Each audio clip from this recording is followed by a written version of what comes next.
व नहनु अला ज़ालिका लमिन अश-शाहिदीन वश-शाकिरीन।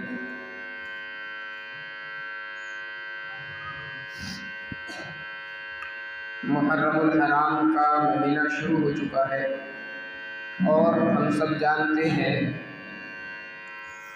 कि इस्लामी एतबार से मुहर्रमुल हराम ये सबसे पहला महीना है। इसी महीने से इस्लामी साल का आगाज़ होता है, उसकी इब्तिदा होती है।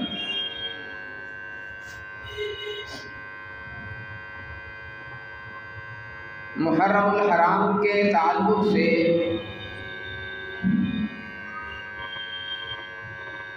बहुत से मौज़ूआत पर गुफ्तगू की जाती है। मिसाल के तौर पर मुहर्रमुल हराम के अंदर किन किन आमाल को नहीं करना चाहिए। कुछ बिदअत और खुराफात हैं जो मुहर्रमुल हराम के महीने में की जाती हैं। कुछ रसूमात हैं, कुछ गलत ख्यालात हैं जिनको हम लोग इस्लाम का हिस्सा समझते हैं, हालांकि इस्लाम से उनका दूर तक का कोई ताल्लुक नहीं।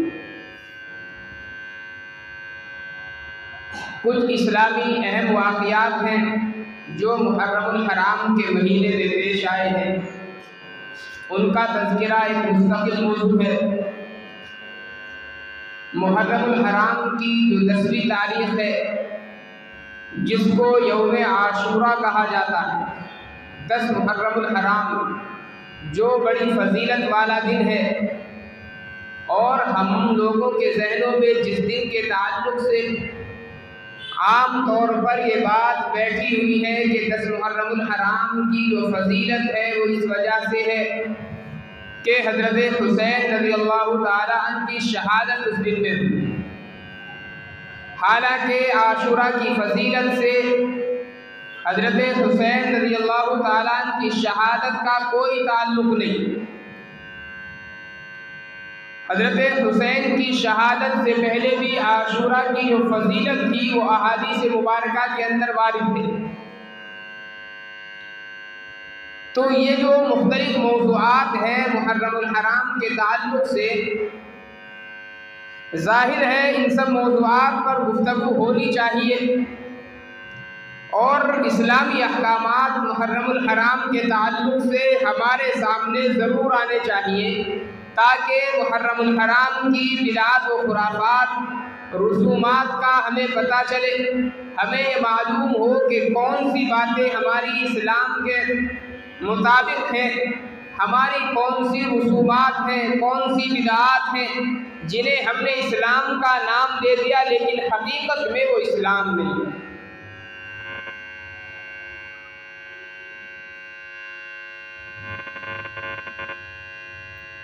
हमारा गुज़िश्ता हफ्ते का जो मौजू चल रहा था वो भी चूँकि अधूरा रह गया था और जाहिर है ये 10-20 मिनट का वक्त है, इसमें मुहर्रमुल हराम के ताल्लुक़ से किसी भी एक मौजू पर गुफ्तगू हम करें तो यकीनन वो नाकाफ़ी, अधूरी बात रह जाती है। ना कहने वाले को तसल्ली हो पाती है, न सुनने वाले को तसल्ली होती है, बल्कि बसा औक़ात ये महसूस किया गया कि अधूरी बात कहीं ना कहीं नुकसान का भी बाइस बन जाती है। एक जगह पर मेरा अपना मुशाहदा है, बयान कर रहा था, गालिबन दाढ़ी का मौजू था, उस मौजू पर मैं गुफ्तगू कर रहा था। दौरान गुफ्तगू कोई ऐसा वाक़या पेश आया कि गालिबन 1 या 2 मिनट का वक्त भी मुझे नहीं मिल पाया कि मैं अपनी बात की वजाहत कर सकूं। मेरे जहन में नहीं, शायद बारिश हुई या कुछ हुआ, एंड बिल्कुल प्रोग्राम के मौके पर, और जैसे ये माइक चला फ़ौरन बंद कर दिया जाए, बस ऐसे बंद करना पड़ा और मैं वहाँ से हट गया। बाद में सुबह में जब मैंने लोगों की गुफ्तगू सुनी, है खुद मेरा अपना मुशाहदा है, चूँकि बात अधूरी रह गई थी, मौजू चल रहा था, अधूरे मौजू को ख़त्म करना पड़ गया वहीं पर, और ख़त्म नहीं बल्कि छोड़ना पड़ गया। सुबह को बहुत से लोगों की ज़बानी मैंने खुद ये सुना कजी मुफ्ती साहब ने अपने बयान में ये कहा कि दाढ़ी रखना वाजिब या ज़रूरी है ही नहीं, ये तो सुन्नत है। हालांकि ऐसा नहीं कि मैंने ये बात नहीं की थी, यकीनन की थी, लेकिन अधूरी बात थी और वो बात मुकम्मल करने से पहले प्रोग्राम ख़त्म हो गया। उसका नतीजा ये हुआ कि गलत बात लोगों के जहनों में बैठी। तो कभी कभी ऐसा होता है कि अधूरी बात फायदा पहुंचाने के बजाय नुकसान पहुंचा देती है। अभी परसों का ही वाकया है, आप लोग जानते हैं वो जाहिद भाई जो टाइल पत्थर का काम करते हैं, उन्होंने मेरे पास में एक क्लिप भेजी जिसमें डॉक्टर इसरार अहमद साहब हैं, गुफ्तगू कर रहे हो। उन्होंने बयान किया कि सूरह फातिहा के ताल्लुक से जो अहादीस हैं उनसे पता चलता है कि इमाम के पीछे हर मुक्तदी को सूरह फातिहा पढ़नी चाहिए। वो 1 मिनट की क्लिप है। अब वो किसी से गुफ्तगू चल रही होगी, किसी ने तज़किरा किया कि देखो तुम्हारे देवबंदी आलिम है ये और इन्होंने ये बात कही है, क्या ये बात सही है? खैर वो मेरे पास में भेजी, मैं देखते ही मैं उसको समझ गया ये मसला क्या है। वो कटी हुई चूँकि क्लिप थी, मैंने उसको सुना नहीं, मैंने उनको लेकिन लिख करके भेजा। ये अधूरी बात है। इनका जहाँ पर ये पूरा बयान पढ़ा हो, पूरा बयान आप सुने, तब ये मालूम होगा कि कहना क्या चाहते हैं। अब वो मसला क्या चल रहा था, वो पूरा बयान उनका है। वो उन्होंने इल्मी बयान किया, उलमा के तबके के दरमियान वो बयान, और उलमा के जो बयानात होते हैं जब आपस में होते हैं तो वो दलाइल का मसला होता है। समझ में नहीं आ रही, पीछे करते हैं। अब दलाइल की जो बात आ रही थी वो इमाम शाफई रहमतुल्लाह अलैह की दलीलें क्या हैं, इमाम अहमद बिन हम्बल क्या दलील देते हैं, इमाम अबू हनीफा रहमतुल्लाह अलैह क्या दलील देते हैं। अब वो दलील दे रहे हैं इमाम शाफई रहमतुल्लाह अलैह की, वही हदीस उन्होंने पेश की जो इमाम शाफई का मुस्तदल है, जिसको लेकर के इमाम शाफई ये कहते हैं कि सूरह फातिहा पढ़नी चाहिए मुक्तदी को, और उसी के मुताबिक फिर वो हदीस की तशरीह कर रहे हैं इमाम शाफई के मसलक के मुताबिक। और किसी ने वहीं से उसको काटा और कहा कि देवबंदी का मामला ये है। तो अधूरी बातें जो हैं हमेशा नुकसान पहुंचाती हैं। इसलिए मुहर्रम के ताल्लुक से गुफ्तगू होगी इंशाअल्लाह। मजलिस का दिन भी आ रहा है, इतवार के रोज़ परसों मजलिस का दिन है और मजलिस इंशाअल्लाह वक्त पर होगी अपने। उस मौके पर इंशाअल्लाह कोशिश करेंगे कि मुहर्रमुल हराम के ताल्लुक से जो ज़रूरी बातें हैं वो आप हज़रात के सामने आए। बहरहाल हमारा जो गुज़िश्ता हफ्ते मौजू चल रहा था, गालिबन आप लोगों के जहन में होगा, वो ये था कि अल्लाह तबारक व तआला ने हर इंसान को एक मादा दिया है, हर इंसान के दिल के अंदर एक मादा रखा है, वो मादा है मोहब्बत और उल्फत का। इस ताल्लुक से मैंने गुफ्तगू की थी कि अल्लाह तबारक व तआला ने हर इंसान के अंदर ये मोहब्बत रखी तो है, लेकिन बिला वास्ता नहीं है, बल्कि हमारा जो इंसानों से उल्फत व मोहब्बत का ताल्लुक है, हमारे जो आपस में ताल्लुकात और रवाबित हैं, वो अल्लाह की ज़ात के वास्ते से। सबसे पहले हमारे सामने अल्लाह की ज़ात है और अल्लाह की ज़ात के बाद फिर सारे ताल्लुकात हैं। मुकद्दम भी अल्लाह की ज़ात है और वास्ता भी अल्लाह की ज़ात है। अल्लाह की ज़ात को अगर वास्ता हम ना बनाएं तो फिर हमारे लिए ये सारे रिश्तेदार, ये सारे ताल्लुकात, ये सारी निस्बतें हमारे लिए हलाकत का बाइस होंगी। इसकी मैंने मोबाइल के ज़रिए आपको मिसाल के ज़रिए से भी समझाया था कि जैसे मोबाइल का कनेक्शन होता है, हम एक दूसरे को फ़ोन लगाते हैं तो डायरेक्ट नहीं जाता, बल्कि दरमियान में सैटेलाइट सिस्टम से जो एक ताल्लुक़ और राबता बना हुआ होता है, वहाँ से जा कर के हमारी कॉलें फिर सामने वाले के पास में वापस आती है। तो ऐसे ही हमारे जो आपसी ताल्लुकात हैं वो हैं,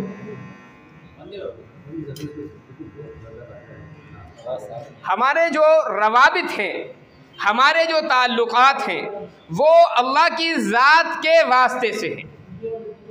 और हमें हमेशा ये बात जहन में रखनी चाहिए, और कोई भी हम दीन का काम करें या दुनिया का काम करें, हमारा कोई भी मामला हो, अगर हम अपने इस ताल्लुक़ को जहन में रखेंगे कि सबसे पहले जो है हमारा ताल्लुक़ वो अल्लाह की ज़ात से है, उसके बाद हमारा ताल्लुक़ बंदों से है, फिर इंशाअल्लाह किसी भी चीज़ में कोई गड़बड़ पैदा नहीं होगी।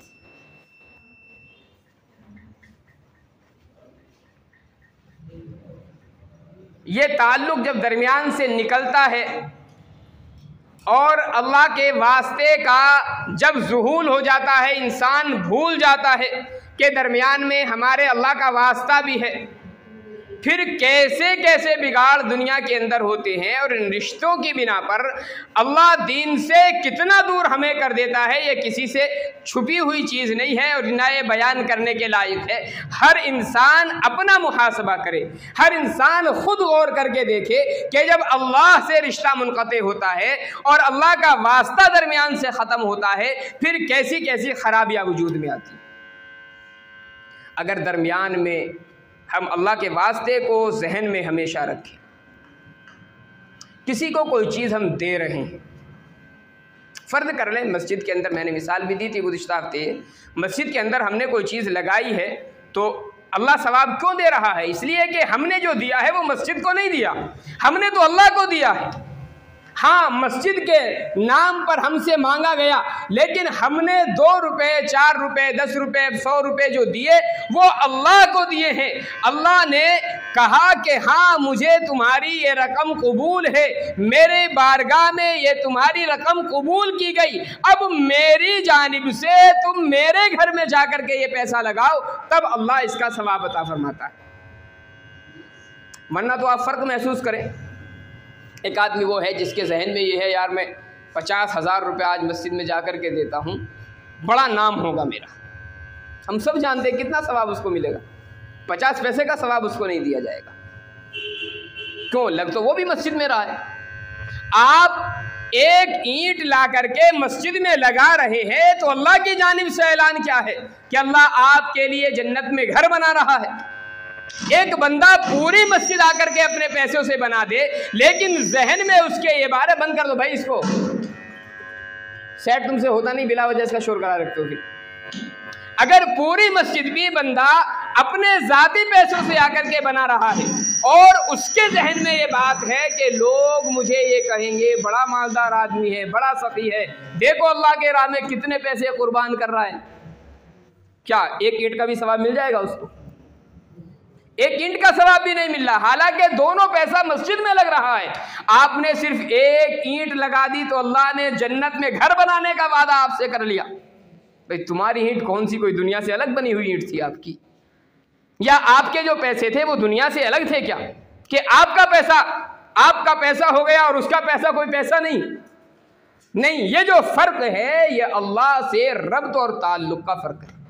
आपने जो 2 रुपए दिए, आपने जो एक ईंट दी है और आपके जहन में ये बात है कि मेरा रब मुझसे राजी हो जाए, आप ये ईंट मस्जिद में लगा रहे हैं, लेकिन सबसे पहले आपके जहन में ये बात है, ए अल्लाह मैं तेरी बारगाह में अपना ये छोटा सा नजराना पेश कर रहा हूँ। आपके इखलास को देखकर अल्लाह फरमाता है कि मेरे बंदे तेरी रकम अगरचे छोटी है, लेकिन तूने मेरी बारगाह में इसको पेश किया, लिहाजा मेरी बारगाह में ये कबूल हो गई, मेरी तरफ से जाकर के मेरे घर में लगाओ और मैं तुम्हें इसके बदले में जन्नत में घर बना करके दूंगा।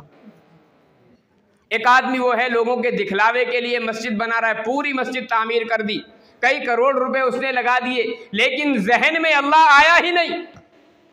जहन में कौन है? नमाज पढ़ने वाले। जहन में कौन है? शहर के रहने वाले। लोग देखेंगे यार बड़ा सखी आदमी था, कितने इतनी आलीशान मस्जिद बना करके खड़ी कर दी। तो चूंकि अल्लाह का वास्ता दरमियान से खत्म हो गया, अब अल्लाह फरमाएगा भाई मुझे तुझे दिया क्या है जो तुझे मैं सवाब अता करूं, मुझे तो दिया नहीं। तो अल्लाह का वास्ता जब दरमियान से खत्म होता है मेरे भाइयों, फिर बिगाड़ ही बिगाड़ है, फिर यकीन जाने सुधार का कोई रास्ता नहीं। अच्छा, जब हम जो चीज़ देते हैं अल्लाह को देते हैं, भाई किसी गरीब को हम देते तो हम क्या कहते हैं? अल्लाह की राह में खर्च कर दिया। मदरसे में दे रहे हैं, अल्लाह की राह में खर्च कर दिया। किसी यतीम की परवरिश कर रहे हैं, अल्लाह की राह में खर्च कर रहे हैं। किसी बेवा को दे दिया, अल्लाह की राह में खर्च कर दिया। भाई अल्लाह की राह क्या, आप तो बंदों को खिला रहे हैं, लेकिन अल्लाह की राह सिर्फ ये है कि आपका जो रब्त और ताल्लुक है सबसे पहले अल्लाह से है। आप उस बंदे के हाथ पर पैसा रख रहे हैं, लेकिन जहन आपका ये कह रहा है कि मैं तुझे नहीं दे रहा हूं, मैं तो अपने रब को दे रहा हूं। मेरे रब ने मुझे देने का हुक्म फरमाया, मेरे रब ने यतीमों की परवरिश का हुक्म फरमाया, मेरे रब ने बेवाओं की कफालत का हुक्म फरमाया, मेरे रब ने मस्जिद में खर्च करने का हुक्म फरमाया, तो मैं अपने रब की बारगाह में अपनी ये रकम पेश कर रहा हूँ।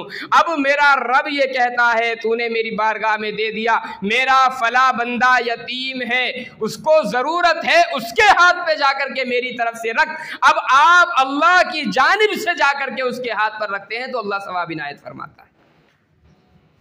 अब यहां पर एक बात गौर करने की है, आपने अल्लाह को दिया है, आपने अपने भाई को तो दिया नहीं, आपने अपने पड़ोसी को कुछ दिया तो नहीं, उसको तो रब दिला रहा है, आपने नहीं दिया उसको कुछ भी। अब जरा सी आपकी लड़ाई हो जाए, जरा सी नाराजगी हो जाए, आप किसी बात को कहें वो आपका कहना ना माने, अब हम गौर करें कि हमारा दिया हुआ पैसा वो कैसा होता है। अरे तू मेरा कहना नहीं मानेगा, देख फला फला मौके पर कैसी मैंने तेरी इमदाद की, कितने एहसान मैंने तेरे ऊपर किए, तेरे बच्चे भूखे मर रहे थे मैंने उनकी परवरिश की है, तेरे बच्चों की शादियां नहीं हो रही थी मैंने पैसा खर्च किया, मैंने जहेज का फला फला सामान दिलाया। अल्लाह के बंदे तू सोच, तूने उसको दिया कब? क्या बंदे को दिया आपने? और अगर वाकई आप अपने भाई को ही दे रहे हैं तो अल्लाह से सवाब की उम्मीद कतई न रखें। इसीलिए हदीस शरीफ के अंदर बड़ी सख्त मुमानात आई है इस चीज़ की कि जो बंदा कोई खर्च करे किसी के ऊपर और खर्च करने के बाद फिर वो एहसान जतला दे, खर्च करने के बाद उसको शर्मिंदा करता फिर, इसलिए कि ये दलील है इस बात की कि आपने फिर अल्लाह को नहीं दिया है, आपने दरमियान से अल्लाह का वास्ता ख़त्म कर दिया है। ये जो हम ये कहते हैं कि एहसान जतलाने से सवाब ख़त्म हो जाता है, दिखलावा करने से सवाब ख़त्म हो जाता है, इस ख़त्म होने की वजह यह है कि अल्लाह का जो वास्ता था दरमियान में वो ख़त्म हो गया। ये तो अल्लाह को हमारे पैसों की, हमारे माल की, हमारे खाने की ज़ाहिर कोई ज़रूरत नहीं है अल्लाह को। अब ये कुर्बानियाँ गुजरी ही, कितने जानवर लोगों ने ज़िबा किए, कि अल्लाह के पास में कोई चीज़ पहुँची है क्या? अल्लाह ने तो कुरान करीम में खुल के ऐलान फरमाया, लन यनालल्लाह लुहूमुहा वला दिमाउहा वलाकिन यनालुहु तक़वा मिनकुम, तुम्हारे दिलों का जो तक़वा है, तुम्हारी जो नीयतें हैं वो मैं देखता हूँ बस।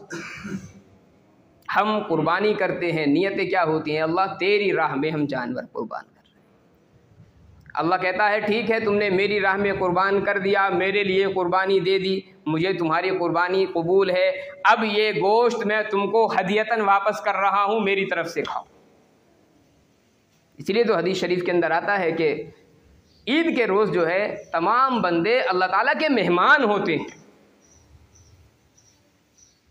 आपने बारहा ये मसला सुना होगा कि कुर्बानी के दिन जो लोग कुर्बानी करते हैं, खाने की इब्तिदा अगर कोई मशक्क़त परेशानी नहीं तो अपनी कुर्बानी के गोश्त से करनी चाहिए।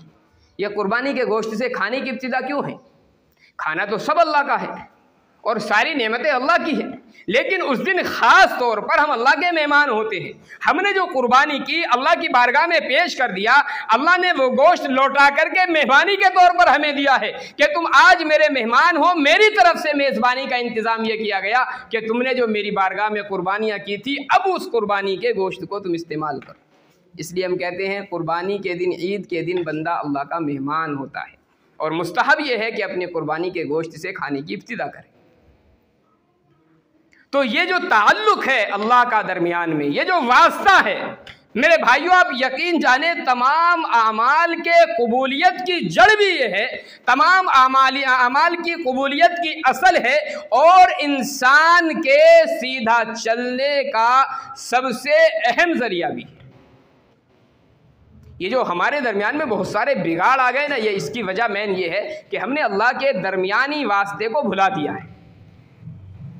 अल्लाह के दरमियानी वास्ते को हमने भुला दिया। गुज़िश्ता हफ्ते मौलाना ने आपके सामने एक वाक़या बयान किया था हज़रत अबू बकर सिद्दीक़ रज़ी अल्लाह ताला अन्हु का। हज़रत अबू बकर सिद्दीक़ रज़ी अल्लाह ताला अन्हु के बेटे जब मुसलमान हो गए, मदीना मुनव्वरा आ गए, दौरान गुफ्तगू एक मरतबा फरमाने लगे, अब्बू जान जब जंग हो रही थी आप कई मरतबा मेरे निशाने पर आए, लेकिन हर मरतबा जब मैं आपको देखता था अपने निशाने पर मैं नज़रें बचा करके इधर उधर हो जाया करता था। क्यों? इसलिए कि आप वालिद हैं मेरे, आप मेरे बाप थे, मुझे ख्याल आ जाता था। हजरत अबू बकर सिद्दीक रज़ी अल्लाह ताला ने क्या फरमाया था? बेटे मैं तेरे निशाने पर आ गया, तूने बाप का ख्याल करके छोड़ दिया, नजरें बचा ली। खुदा की कसम एक मर्तबा भी तू मेरे निशाने पर आ जाता, मैं एक मर्तबा ना सोचता तू मेरा बेटा है।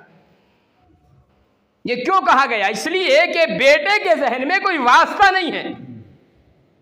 हजरत अबू बकर सिद्दीक के जहन में अल्लाह का वास्ता है, और अल्लाह के वास्ता होने का मतलब यह होता है कि कोई भी हुक्म हो, कोई भी अमल हो, सबसे पहले हमें अल्लाह के हुक्म को देखना है।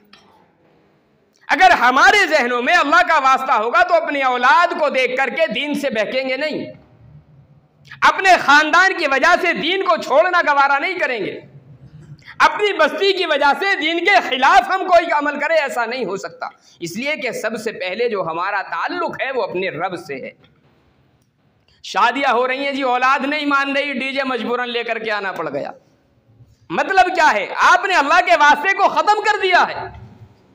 आपकी जो मोहब्बतें हैं औलाद के साथ, जो अल्लाह के वास्ते के साथ मोहब्बतें थी, वो मोहब्बत खत्म हो गई। और याद रखें, जब बीच का कनेक्शन खत्म हो जाता है, बीच का राबता खत्म हो जाता है, ताल्लुक खत्म हो जाता है, फिर सीधे रास्ते पर आदमी नहीं चल सकता, कभी सीधे रास्ते पर नहीं चल सकता। आपने बहुत सी मर्तबा देखा होगा, मोबाइल में आप कॉल लगाते हैं, लगाई किसी और को है, नंबर भी सही डायल कर रहे हैं आप, मालूम हुआ दरमियान में किसी और की आवाज़ आने लगी। देखा होगा, रोज़मर्रा का मुशाहदा है, आम तौर पर ऐसा होता रहता है। कॉल किसी और को लगाई, नंबर भी सही लग रहा है, लेकिन दरमियान में आवाज़ किसी और की, आवाज़ किसी और की क्यों आ रही है? आप जानते हैं, इसलिए कि हमारा जो राबता सैटेलाइट से होता है वो कहीं ना कहीं टूट रहा है, और जब वो रास्ता टूटता है मेरे भाइयों, फिर गड़बड़ शुरू हो जाती है। जिंदगी के हर लम्हे में गड़बड़ शुरू होगी अगर अल्लाह से हमारा ताल्लुक और रब्त टूट जाएगा। आज ये जो हमारे दरमियान में बहुत सारे बिगाड़ हैं, इस बिगाड़ की मेन वजह यह है कि हम दुनिया के कामों में लगे, दुनिया से राबता ऐसा हमने बना लिया कि अल्लाह के राबते को हम भूल ही गए। हम ये जानते ही नहीं कि हमारी जो ख़ानदानी मोहब्बत, हमारी जो आपस में रिश्तेदारियों की मोहब्बत है, ये सब की सब देन है अल्लाह तबारक व तआला की, और अल्लाह का वास्ता है। अल्लाह ने हुक्म फरमाया बेटे से मोहब्बत करो तो मोहब्बत कर रहा हूँ। आप जहन में रखिए, अगर हज़रत इब्राहीम अलैहिस्सलातु वस्सलाम इस वास्ते को भूल चुके होते तो क्या अपने बेटे की गर्दन पर छुरी चला पाते? हज़रत इब्राहीम ने दरमियान का वास्ता भूला नहीं, दरमियान के वास्ते को फरामोश नहीं किया। बेटे की मोहब्बत अपनी जगह पर है, लेकिन बेटे की मोहब्बत का हुक्म किसने दिया? अल्लाह तबारक व तआला ने। अल्लाह तबारक व तआला अब कह रहा है मोहब्बत को ख़त्म कर दो, छुरी चला दो। ठीक, इसलिए कि मोहब्बत डालने वाला भी अल्लाह है। अल्लाह कोई चीज़ दे रहा है, अब कह रहा है मुझे मेरी चीज़ वापस कर दो। ठीक है मेरे रब, आपने अता फरमाई थी, आप वापस लेने वाले, बखुशी आप। अगर हज़रत इब्राहीम अलैहिस्सलाम मेरे भाइयों इस वास्ते को भूल चुके होते, आज जो उनकी याद में हर साल हजार कुर्बानियाँ एक एक महल्ले में कर दी जाती है, ये कतन मेरे भाइयों राब्ता ना होता, ये सिलसिला बिल्कुल जारी ना होता। हम तो कुर्बानियों का तो बहुत दूर का मसला है, छोटी छोटी बातों पर अल्लाह के वास्ते को फरामोश कर देते। छोटी छोटी बातों पर बच्चा हमारा किसी चीज़ की ज़िद कर रहा है, हम जानते हैं इस्लाम के ख़िलाफ़ है, शरीयत के ख़िलाफ़ है, बच्चे ने ज़िद कर दी घर में टीवी ला करके लगाना है, बस लाना है, कोई मसला नहीं जी, बच्चे ज़िद कर रहे थे। बच्चों की ज़िदों को हमने पूरा किया, अल्लाह को नाराज़ करके, ये दलील है कि दरमियान का वास्ता हमारा ख़त्म हो गया। और मेरे भाइयों इस वास्ते को मजबूत करने की ज़रूरत है। अगर ये वास्ता हमारा मजबूत रहेगा, आप यकीन जाने आपको दीन पर चलने के लिए मेहनत करने की ज़रूरत नहीं होगी। अगर आपके जहन में ये बात रहे कि मेरे रब से मेरा सबसे पहला कनेक्शन और ताल्लुक़ है, सारी दुनिया से उसके बाद ताल्लुक़ कायम होता है, तो सबसे पहले मैं अपने रब को देखूंगा, मेरा रब मुझे क्या करने का हुक्म दे रहा है। बच्चों की बात भी माननी है, ऐसा नहीं कि हर जगह पर इनकार है। अपनी बीवी की बात बात मान करके भी चलना है, हर जगह पर ये नहीं कि रद्द कर दिया जाए, लेकिन सबसे पहले मैं परखूंगा उस बात को, मैं अपने बच्चों की जिद को तोल करके देखूंगा शरीयत की तराजू पर कि शरीयत की तराजू में वो जिद मेरे बच्चों की सही है या नहीं है। अगर शादी ब्याह में मेरे खानदान वाले कोशिश कर रहे हैं फला काम आपको करना है, मैं सबसे पहले देखूंगा मेरा रब सामने है, मेरे रब का हुक्म क्या है। कहीं ऐसा तो नहीं कि खानदान वालों की बातों को मान कर मेरे रब से मेरा ताल्लुक खत्म हो रहा, और रब से ताल्लुक खत्म हो गया तो हमारे पास बचा क्या? क्या बचा हमारे पास, बताएं आप। इस्लाम की जो शनाख्त है वो दाढ़ी टोपी नहीं है। याद रखें, इस्लाम की शनाख्त नमाज रोजा नहीं है। हाँ, अरकान है, अल्लाह तबारक व तआला ने ज़रूरी करार दिए हैं, लेकिन आप ये समझे कि मग़फ़िरत का जो ताल्लुक़ है वो इन तमाम चीज़ों से है। कितने वाक़यात हैं, आदमी इस्लाम लाया, मिनटों सिंटों में इंतकाल हो गया, अल्लाह ने जन्नत नसीब फरमा दी। एक नमाज नहीं पढ़ी, एक रोज़ा नहीं रखा, ज़कात 1 रुपए की अदा नहीं की, अल्लाह जन्नत में दाखिल फरमा देता है। क्यों? इसलिए कि इस्लाम की जो मेन चीज़ है, इस्लाम की जो मेन पावर की चीज़ है वो है अल्लाह से हमारा ताल्लुक़ और रब्त। इसलिए मेरे भाइयों, अल्लाह से ताल्लुक़ को मजबूत करने की कोशिश करें। कोई भी हम काम करें, एक लम्हे के लिए बस ये सोच लें कि मेरा रब मुझसे चाहता क्या है, मेरा अल्लाह क्या चाहता है। मैं दुनिया वालों के कहने में आकर के कोई काम करूं तो कहीं ऐसा तो नहीं मेरा अल्लाह मुझसे नाराज़ हो जाए। सबसे पहले कोशिश करें अपने अल्लाह से अपना ताल्लुक़ मजबूत हो, अल्लाह की रज़ामंदी की कोशिश करें। अल्लाह